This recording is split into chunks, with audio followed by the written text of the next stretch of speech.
Of the four Gospels in the New Testament, two of them tell us the Christmas story. It's not called the Christmas story. The word Christmas never appears in the Bible, but the story is about the birth of Jesus. Luke, in the Gospel of Luke, tells us the Christmas story mainly from Mary's point of view, probably because Mary was his source for the information. She was alive at the time that Luke would be around, and he talked to her, no doubt, as part of his research. Matthew tells the story from Joseph's point of view. But most scholars think Joseph was dead even by the time Jesus began his ministry. The last time we see Joseph in the Bible is when Jesus is 12 years old. So how did Matthew get Joseph as a source? Well, probably because as Jesus was around 12 years old, no doubt Matthew told Jesus his experience, his story of how his birth came about. You know how kids are always kind of, when they're young, are wanting to talk about that, and Joseph had his story to tell. And of many campfire conversations Jesus would have with his disciples, like Matthew, no doubt these stories came up. And that's why Matthew tells the Christmas story completely differently than Luke, because he's telling the story from Joseph's point of view. And I've always felt, maybe because I'm a man, I don't know, maybe I relate more to it, I don't know, but I've always felt like Joseph had to have a little bit more faith the whole time in this Christmas story than Mary did. No doubt it's not easy to give birth in a manger. I'm not saying it didn't require faith on Mary's part. But Mary had spoken to the angel. You know, she was awake. It was in the daytime. She spoke to the angel. She asked the angel questions. The angel answered her questions. And at the end of the day, when she got pregnant, she knew it was miraculous because she knew how babies were made and that she hadn't done that. And Joseph also knew how babies were made, and he knew that, you might say, when that baby was made, he wasn't there. And so, you know, Joseph's story comes from a whole different angle and kind of is the everyday man, so to speak, of entering the Christmas story. Luke begins the story from Joseph's point of view in verse 18 of chapter 1. He says, "This is how the birth of Jesus, the Messiah, came about. His mother, Mary, was pledged to be married." Now, this pledge to be married in this culture was more than what we call engagement. It was kind of a halfway between engagement and actually being married. It was a binding pledge, but they hadn't consummated their marriage yet. They weren't living together yet, but they had committed to one another. So they were pledged to be married. She was pledged to be married to Joseph, but before they came together, before they consummated anything, she was found to be pregnant through the Holy Spirit, Matthew tells us. Now, this sentence, his mother Mary was pledged to be married to Joseph, but before they came together, she was found to be pregnant. If we stop there, that would be like so many other stories throughout human history, right? Where a couple's engaged and then the woman is pregnant and the fiance knows it's not him. He knows it's not his child, and there's a problem. She was found to be pregnant is shorthand for this was the worst day in Joseph's life. He had such high expectations. He had this whole expectation that he was marrying a godly woman. He had hopes for how they would come together and marry and have a family and all this kind of stuff. But this word found could also be translated from the Greek into English. She was seen to be pregnant. She was showing, and it became obvious to Joseph, and Joseph no doubt heard her explanation of how, and he did not believe it. Now step into Joseph's shoes. He was crushed. This was a crushing blow to Joseph. And he knows how babies were made, and she has a story that, oh yeah, an angel appeared to me, it's of the Holy Spirit. Would you believe that story? If somebody became pregnant, that it wasn't a man at all, it was the Holy Spirit? Well, I don't think I would, and clearly Joseph didn't. And that's why the next verse says that because Joseph, her husband, again, they're not married, but it's like a husband, they're pledged to one another, was faithful to the law. In other words, the law says, look, if somebody is unfaithful in marriage, you expose that, and you break the betrothal. You get a divorce. He was faithful to that law, and yet he did not want to expose her to public disgrace. He had in mind to divorce her quietly. Now we read this, we're reading the Christmas story. There's been, kids announcing this over the microphone at school pageants or whatever it is. We've heard this story 1,000 times. And so we kind of move on to the next thing, and we don't stop and actually put ourselves in the story. Because see, here's Joseph. He's got this horrible dilemma. He's crushed. And the right thing to do would be to expose her, divorce her, save his image, and all this kind of stuff, but he doesn't want to do that. He just wants it to be, he doesn't want her to be disgraced. She's going to be disgraced. There's no way to prevent her from being disgraced, but there's no good way forward. Is there a way I can just divorce her quietly and nobody would know? We can just kind of make this go away? Well, not really. There's no good way forward. If he doesn't marry her, she is destined to have a life of being a single mom who got pregnant out of wedlock, and in that culture, in that day, that would marginalize her forever. No man would marry her. And she would have a horrible, very difficult life. And it broke his heart. But if he marries her, well, then everybody's gonna know, right?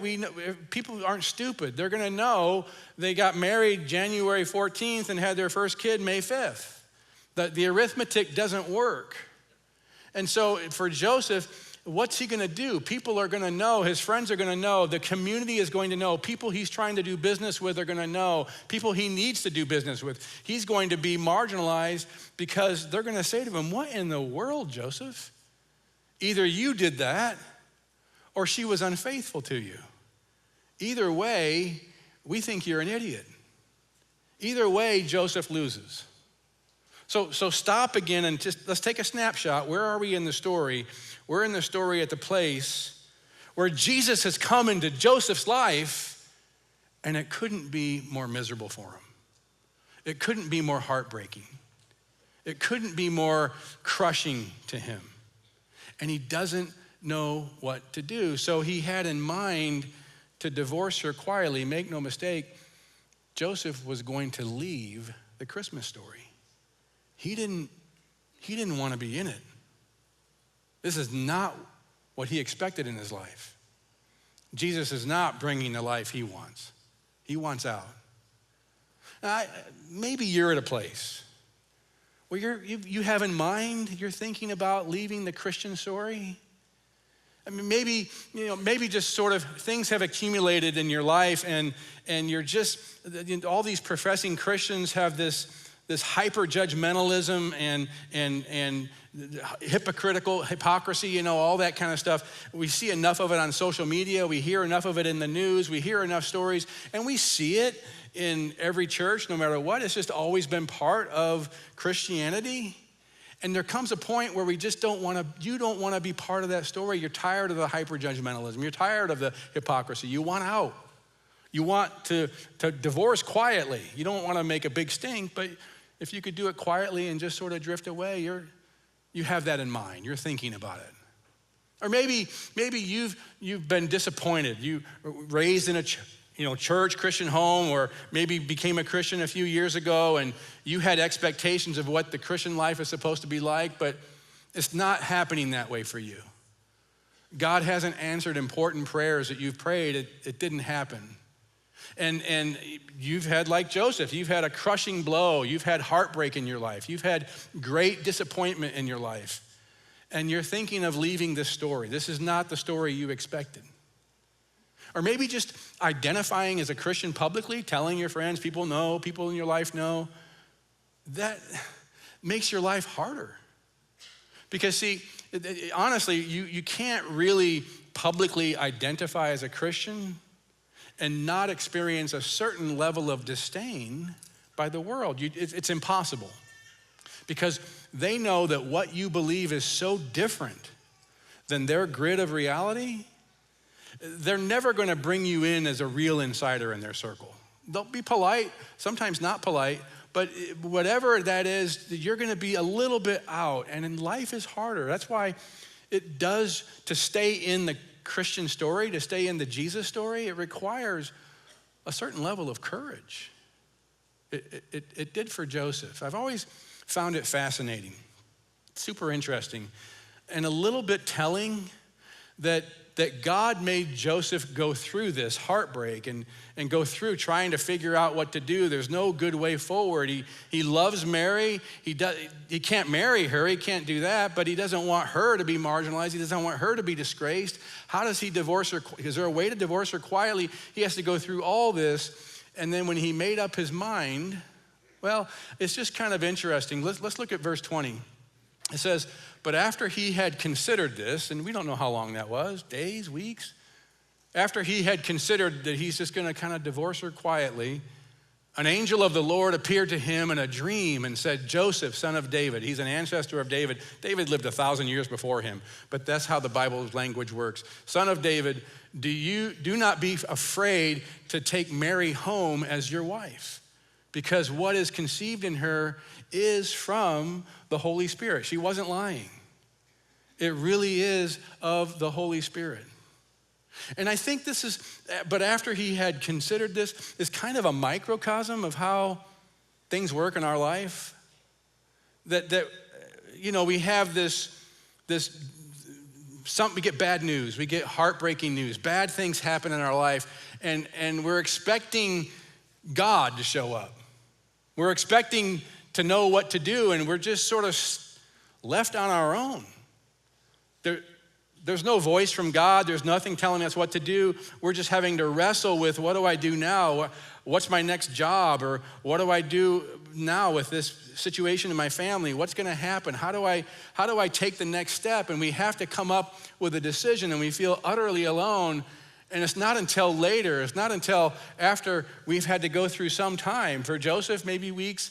For us, it might be months, it might be years, it might be, in some cases, the rest of our life, certain things.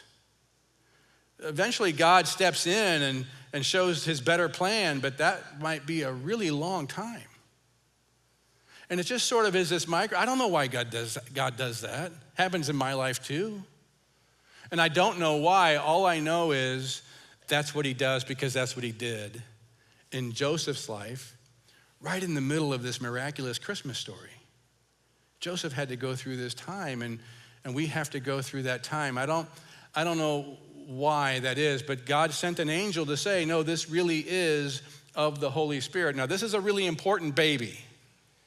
So he's not gonna let Joseph just leave the story without letting him find out from an angel, this is what happened. Now, it's one of those things where many people, I think, find it too hard to believe this part of the Christmas story. We kind of like all the stuff, the baby in a manger and escaping from death, and Joseph has angels. We like the appearances of angels. I mean, it's a story that kind of appeals to nostalgia in us if we've been a part of American culture all our lives. But really, we're not at the place. Some people find it really hard to accept a virgin birth of Jesus. That just seems going too far. But, honestly, I've never really understood that doubt. I understand doubt, but I've never really understood that if there's a creator of the entire universe and the creator of all life, if he wants to create a baby and a virgin, why is that so impossible? I mean, whoop-de-doo, compared to everything else he's done. That's not a big deal at all. That's not one of the more challenging things to believe. But if you don't believe in God, well, then of course you're not gonna believe in a virgin birth, and you're being rationally consistent. That's a rational, intellectually consistent belief. I don't believe in God, therefore I don't believe in a virgin birth. Great. But it's not so rational. If you believe in God, if you believe in a creator of this universe, to think that somehow, but he's not gonna put a baby in a virgin. That's not how it works. That's not really rational to think that can't happen, the God that created this universe, especially if the baby is God himself. Because that's what the angel's telling him. The Holy Spirit has conceived, God's the Holy Spirit. The Holy Spirit has conceived this child. So here's what Matthew says in verse 21 that the angel said to Joseph. The angel goes on, he says, she will give birth to a son, and you are to give him the name Jesus. because he will save his people from their sins. Now, this part here, Keith talked about last week, really good sermon. I highly encourage you to go back and listen to that. I'm not going to camp so much on that in this sermon. I want to camp on the part in yellow. You are to give him the name Jesus, because that is also bad news for Joseph. First, he gets the news that he's not the father of what's going to be his son. And then he's told he doesn't even get the privilege of deciding what to name him. It turns out God's done that too. And Joseph just has to name him. He's commanded to name him Jesus. Now, you don't see it quite, but this word Jesus is an Old Testament word. It appears a lot of times in the Old Testament. It's the word Joshua. Jesus comes from the Greek word that was translating the Hebrew name Joshua, Yeshua. And Yeshua means Yahweh saves. Yah is short for Yahweh saves. Yahweh, you heard us kind of saying it. David was saying it in some of the readings, and you might have thought if your first time here, you entered into another religion. But Yahweh was the Hebrew name for God. It's the term used for God more than any other term in the Hebrew scriptures. It just gets translated as all caps, L-O-R-D in our English Bibles for lots of reasons I'm not going to go into. But it was just simply the Hebrew word for he is. It was the name God gave himself in Exodus chapter 3. So Yeshua, Yahweh saves. But is it the Yahweh saves? So the angel says, you're going to name him Yahweh saves. But is the kind of Yahweh saves where he's going to be this person through whom Yahweh brings about deliverance? He's going to do it through this guy? Or does it mean Yahweh saves in the sense that Yahweh is coming in this person to save? Well, Matthew answers it for us. After the angel's done talking in Matthew's narrative, Matthew says this in verse 22, all this took place to fulfill what the Lord had said through the prophet. So now he's going to go back centuries before Jesus, going back to what we call the Old Testament, going back to the Hebrew scriptures in his day, and he's going to quote from Isaiah, the prophet, chapter 7, verse 14, the virgin will conceive and give birth to a son, and they will call him Emmanuel. That will be his identity, Emmanuel. And then Matthew writes for his Greek audience, which means God with us. God with us. In the sense that God himself is with us when this child is born of a virgin. Again, we've gotten ourselves into a puzzle we can't quite get out of using our own rational thought. How does the God that created this universe become a zygote, an embryo, a baby in the womb, and then born? Where's God when all that's happening? Is everything on autopilot and we gotta wait about 30 years before somebody can be back in charge of the universe again? I mean, we have to think it through in the sense of, okay, now what really does this mean? Is he a human or is he God? And how does this work? Well, theologians have worked it out. We have the Trinity, the second person of the Trinity became born, and God the Father and all that, but that doesn't even make sense either. I mean, it's good answers, good biblical answers, but there's a limit to what we can understand, and this is one of the things that tripped C.S. Lewis up. C.S. Lewis was an atheist who taught at Oxford, and yet he was reading through some stuff that was starting to challenge his atheism. He was starting to have some conversations that were making his atheism hard to defend. And eventually he became a theist, not a Christian. He became somebody who believed in God, but it was a different God than Christianity. He couldn't accept this whole God becoming human thing. It just seemed so illogical, so irrational, so impossible. And so he talks about this time in his life in his autobiography, Surprised by Joy. He says this, he says, I was now teaching philosophy, I suspect very badly, as well as English. There was, I explained, no possibility of being in a personal relationship with God. I could no more meet him than Hamlet could meet Shakespeare. The idea that somebody could have a relationship with the God that created this universe who's so transcendent, so other, so beyond our intelligence, so beyond our ability to communicate with him, and he's so outside. How does Hamlet, one of Shakespeare's characters, have a relationship with Shakespeare? He can't. He's in an other realm completely. And to him, that was like a deal breaker for him, that Christianity is therefore not true. But of course, he kept reading and kept thinking, and then he kind of realized this analogy turns on itself if you think about it long enough. So he writes this, he says later, my own analogy, as I now first perceived, suggested the opposite actually. If Shakespeare and Hamlet could ever meet, it must be Shakespeare's doing.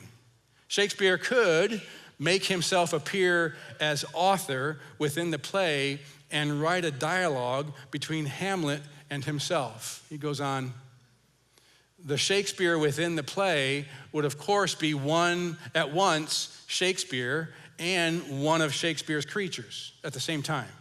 It would bear some analogy to the incarnation, the infleshing of God into human flesh. Here's what he's saying is, now, wait a minute, my analogy didn't work because Shakespeare could meet Hamlet if he writes himself into the play and has a conversation with Hamlet. He's both the author of the play and he's a creature in the play. God is both the creator of the universe and a human in his created realm in the person of Jesus forever. God went all in when he became human. He died human. He rose from the dead human. He ascended to heaven human. He'll return human. I don't know how that works, and yet he's still God, and he says he's everywhere. He does that by his Holy Spirit, but he's human, and he's God, 100% human and 100% God. Joseph didn't understand any of this. We're just talking now. But Joseph did wake up from this dream. It says in verse 24, Matthew kind of gives a summary. When Joseph woke up, so he was dreaming.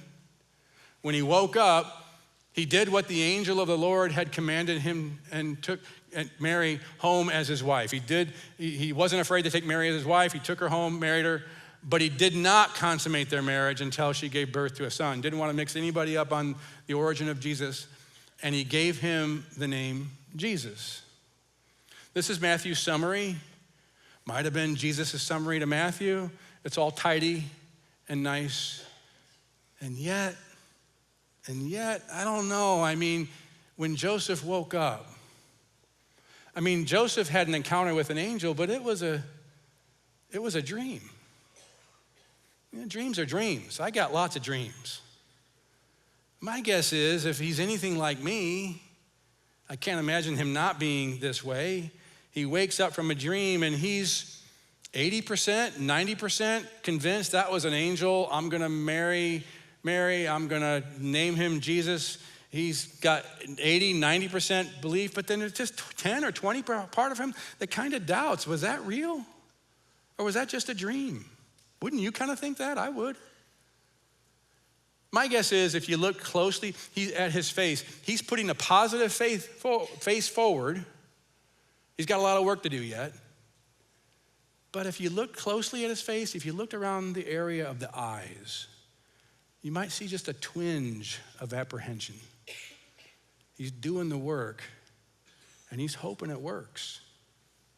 I don't know, it's one of those things where he has doubts, but he clearly did not let his lesser doubts override his greater faith. He steps back into the story. He woke up, but he steps back into the story. He takes Mary home to be his wife. He names Jesus Jesus. It's a great summary. It's all true, but he had to wrestle between the lesser doubts and the greater faith. Do you wrestle with that? I'm telling you right now, I don't know you, but I know you don't have 100% faith all the time. It's just our hearts are conflicted as human beings. You have belief. My guess is most people in this room, you really do believe Jesus was born of a virgin by the Holy Spirit. He's God. He did the miracles he did. He claimed to be the I am. He was true when he said it. He wasn't lying. And he died on the cross, and he rose from the dead, and he ascended to heaven, and he is with his people by his Holy Spirit. My guess is most of you in this room believe that to where you say, yes, I believe that. You're going to put your nickel down. Joseph put his nickel down. But if I get you talking a little bit around a campfire, you might admit, yeah, sometimes I got some questions. Sometimes I'm not sure I understand this. What about this? Not sure. I've got some doubts, kinda. Not enough. You're not gonna let your lesser doubts override your greater faith, but sometimes it's easy to let your lesser doubts override your greater faith because you're confused why you have the doubts. Why? You sort of have an idea that if you're in the Jesus story, you're gonna have 100% faith and your life is gonna go smooth. You're gonna be this Bible-believing, God-answering, God-guiding person who has 100% faith and life works out as one big miracle for you. Good luck with that. Really not how it works. It's not how it worked for Joseph. Even around Christmas, we get this sense of kind of this, we get this FOMO, this fear of missing out that is supposed to be more. We have nostalgia, we have this image that this time of season is supposed to be more than it is. I've got this life that doesn't look like a Christmas story life. It's messy. Just had a fight, we think, if we just had a fight and my kids aren't doing well and my job's not doing well and our finances aren't doing well, and it doesn't seem like the storybook life. It doesn't seem like a storybook family. My kids don't want to go to church on Christmas. It's not really the storybook family that I had in mind, and it can be confusing until we remember that the storybook life was never part of the original family at Christmas. Never. It had its huge disappointments, days, weeks of agony. And even after the angel appears in a dream, still some doubts, not enough to where he's not gonna put his nickel down, but doubts. And if it tells you anything, it tells you you're not alone in your doubts. You're not alone in your struggles. You're not alone in your heartbreak, your disappointment. It's all been part of the Christmas story, Christian story ever since Christmas. But it tells you that your hardships are never wasted. They always have a purpose. If you're in the Jesus story, your hardships, even your doubts, always have a purpose. They're doing something. God's working something in you that's a part of this forever story because God has become human to save his people from their sins. Yeah, it's one of those things where that's why, because God really did become human. It really is this miracle that God did so that he can bring you into a forever story when Jesus comes back. That means you can have joy in every circumstance, even at Christmas.